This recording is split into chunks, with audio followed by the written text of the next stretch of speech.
back now with our Consumer Confidential, and if you've been thinking about hopping to the real estate market, turns out the end of the year is actually a great time to buy or sell a home.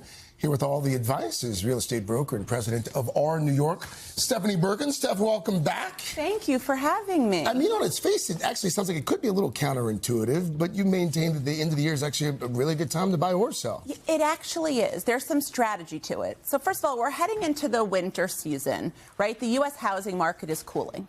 Affordability, because of prices and rates, is really our biggest hurdle right now.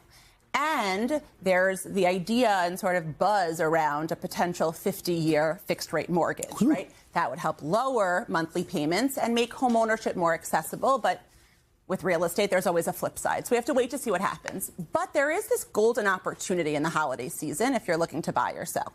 Why? Because there are fewer competing listings. So a lot of sellers pull their listings off the market. So if you're staying on the market, this is your chance to stand out. And for buyers, less competition could mean more negotiability.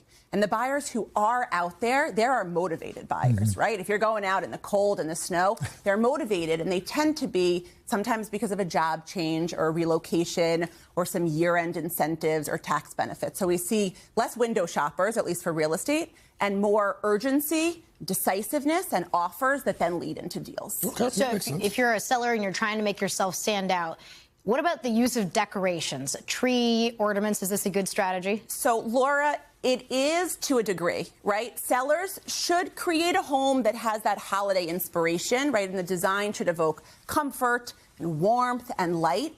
But you need to think cozy sophistication and not holiday explosion. Right, you want it to be tasteful, you want it to be strategic and accentuate the space, not distract from it, right? Because emotional resonance, that's what makes the listing more memorable. So you don't want to go for the Clark Griswold look? No, but you could light a fireplace.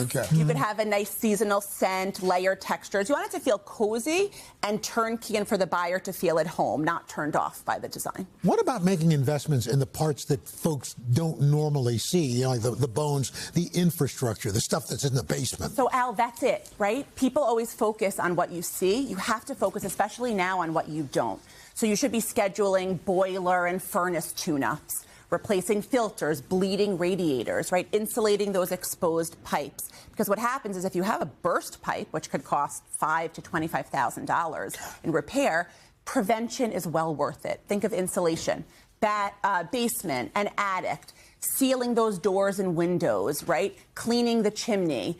You want to make sure that your roof and your gutters are cleared out because that leads to leaks and to ice dams, and you want to prevent all of that. What about smart home upgrades? Yeah, so I tell people to install a smart thermostat if they can. It adjusts the temperature automatically. You can have this comfort and convenience just from your phone.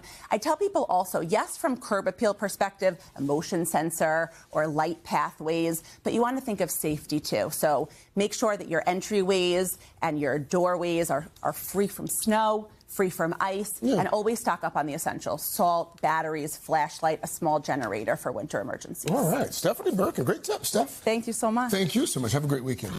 Hey, thanks for watching. And don't forget, you can catch the Today Show every morning on NBC, or take Today when you're on the go. Just follow the Today podcast on Apple Podcasts, Spotify, or wherever you listen.